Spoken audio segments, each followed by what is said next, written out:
It's the real news. I'm Sharmini Puris coming to you from Baltimore. Last week, the Trump administration unveiled a plan to gut the Endangered Species Act, the ESA. This law, which Richard Nixon signed in 1973, was passed by Congress almost unanimously. It is said to have protected over 1,600 species from extinction, including the bald eagle, the spotted owl, and the grizzly bear. According to the Ohio State University opinion poll, 84% of U.S. citizens support the ESA, including 74% of conservatives. Still, the Trump administration argues that the way the law is being implemented slows economic growth, especially the Interior Department of Ryan Zinke, who is Secretary Ryan Zinke, is telling the National Oceanic and Atmospheric Administration to take economic impacts into consideration when deciding which species to protect. Also, the Interior Department wants to reduce the protections for species that are categorized as threatened by extinction. Now, a 60-day comment period is available and open at this time for citizens to provide feedback to the Interior Department on the proposed changes to the application of ESA. Now, we urge people to respond to this. The deadline is August 7th. Joining me now to discuss the Trump administration's plan to reduce effectiveness of the Endangered Species Act is Stephanie Couros. Stephanie is an endangered species policy specialist at the Center for Biological Diversity in Washington, D.C. Stephanie, good to have you with us. Thanks for having me. All right, Stephanie, let's start off with the two main changes the Trump administration is proposing in regard to the Endangered Species Act. First, to include the consideration of economic impact of protecting endangered species, which basically means, they have a lot of leeway in terms of what leases they provide and so on. So they're asking to open this up. And then second, to redefine the threatened species categories to be protected. Now, what impact will each of these changes have on the endangered species and, of course, the biological diversity of our parks and of our land?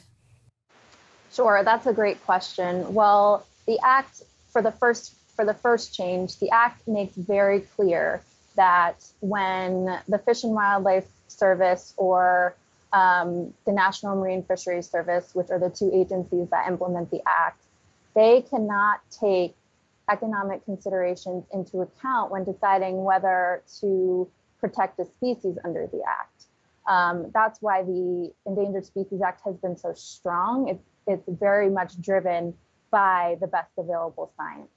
So when these new changes are proposing to essentially change that and make every listing into a negotiation.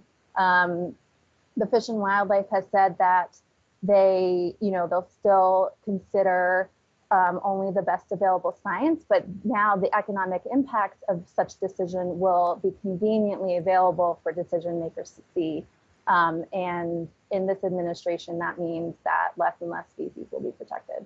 All right, Stephanie, so who would benefit from these changes that the Interior Department is proposing in terms of the ESA?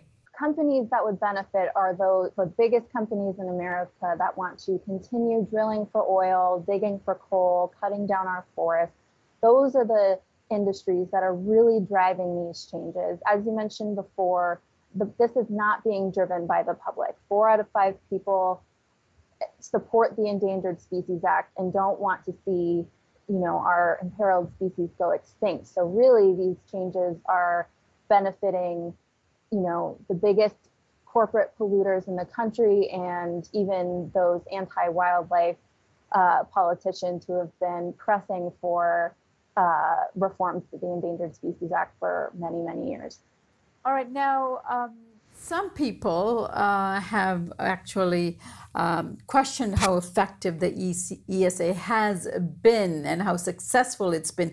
Critics say it has failed because only 1% of endangered species have been removed from the list because they are no longer endangered. So although this has been in place since 1973, is it or isn't it effective? What's your criticism of it? Well, I would say respectfully that that is the wrong way to look at it. I mean, if you were injured and you had to go to the emergency room, you wouldn't expect to recover in a couple hours or even a couple of days.